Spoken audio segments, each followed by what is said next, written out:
This is your KCTV5 News Update. And I am excited to say that the results so far are very encouraging. Encouraging news today on the development of a COVID-19 vaccine. And today, the state of Missouri announces a change in policy intended to help keep schools open, even as the number of COVID cases continues to climb in many districts. First, the news on that vaccine. Missouri Governor Mike Parson was joined this morning by a representative from Pfizer. The company has announced that its vaccine is 90% effective, at least in the preliminary testing. Now they believe that distribution of the vaccine is less than 2 months away. The company expects to seek an emergency use approval from the FDA and then could start distributing the vaccine by the end of the year.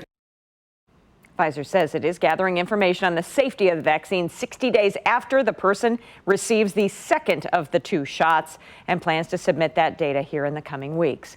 Meanwhile, the governor announced a change in how schools handle quarantines for people who come in contact with someone who tests positive, a change that will allow more students and teachers to remain in the classroom. As long as they do not begin to show symptoms, those close contacts may continue to attend school in person. The governor says that under the current quarantine rules, there are simply not enough substitute teachers to meet the need. And also new here this afternoon, we're getting a look at another vaccine test underway in the Metro. KU Medical Center and Children's Mercy have teamed up with AstraZeneca to assist with testing the vaccine they are developing. And now that testing involves this mobile unit. Today, it is out at the Truman Medical Center, University Health Lakewood Center. The goal is to reach a wider range of people, including groups that might not normally be able to take part in this kind of testing.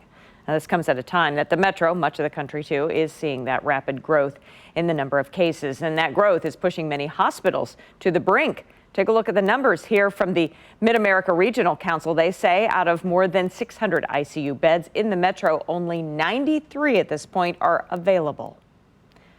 Now, breaking that down a little further here, there are just 18 available ICU beds in Kansas City, Missouri, 19 in Johnson County, Kansas. Situation is so serious that this morning the University of Kansas Health System announced it is putting off surgeries. Of those patients who are going to be admitted, do we need to postpone some of those cases to a later date because we don't have enough bed capacity to take care of the COVID patients, or all the patients for us, not just COVID, to take care of all the patients?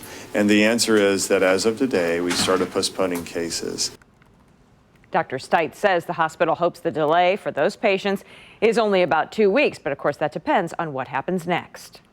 I'm Storm Track 5 meteorologist Alina Lee with your Thursday weather update. Sunshine mixed in with cloud cover expected throughout the rest of the afternoon as temperatures quickly climb into the middle 50s after the lunch hour. We'll be in the mid, maybe some spots farther south of the metro get into the upper 50s just before a cold front arrives.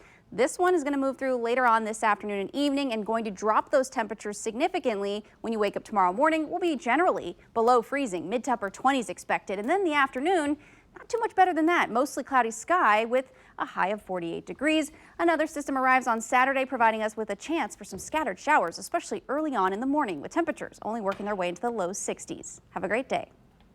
Turn to KCTV5 News for the latest all day. This is your personalized update because KCTV5 News stands for you.